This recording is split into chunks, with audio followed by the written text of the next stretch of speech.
রাজনীতির স্লোগানটা যদি সত্যি এমন হয়ে থাকে যে আমার চেয়ে দল বড়, দলের চেয়ে দেশ বড়, তাহলে দেশেরটাই বড় করে দেখার কথা ছিল। আমরা একটা ইন্টিগ্রেটেড বা কমপ্লেক্স সোসাইটির মানুষ, ভীষণ ছোট্ট একটি দেশ এবং বিপুল সংখ্যক আমাদের ম্যান পাওয়ার। এ নিয়ে আমরা চলছি স্বাধীনতার 54 বছর। কেউ যদি বলে যে এই দেশে কোনো উন্নয়ন হয়ে নাই, আমি তার সাথে একমত হব না। তবে আমি স্পষ্ট গলায় এইটুকু বলতে চাই, উন্নয়নের যেটুকু সম্ভাবনা ছিল অতীতে দেশ যারা পরিচালনা করেছেন তারা এই সম্ভাবনাটাকে কাজে লাগাতে পারেননি। দেশকে বদলাবার পরিবর্তে অনেকে নিজেকে বদলিয়েছেন। রাজনীতির স্লোগানটা যদি সত্যি এমন হয়ে থাকে যে আমার চেয়ে দল বড়, দলের চেয়ে দেশ বড়, তাহলে দেশেরটাই বড় করে দেখার কথা ছিল।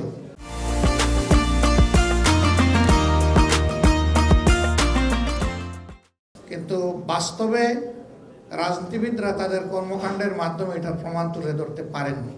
আব্বাস ভাই সমাজের চতুর্থ স্তম্ভ, রাষ্ট্রের। সাংবাদিক মহলের কাছে প্রত্যাশার কথা জনগণের তিনি জানিয়ে গেছেন এবং কিছু কিছু ব্যাপারে তিনি অভিমান ব্যক্ত করেছেন। তারা এইটুকু বাছ বিচার আশা করি আপনারা অবশ্যই সিরিয়াস কনসিডারেশনে নেবেন।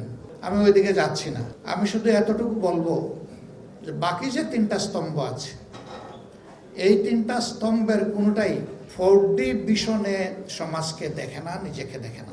4D ভিশন হচ্ছে 4 ডাইমেনশনাল ভিশন, সামনে থেকে, পিছন থেকে, 2 সাইড থেকে। সোসাইটির 2 ধরনের স্টেক হোল্ডাররা এটা দেখেন। একটা অবভিয়াসলি সাংবাদিকরা দেখেন, আর একটা রাজনীতিবিদরা দেখেন।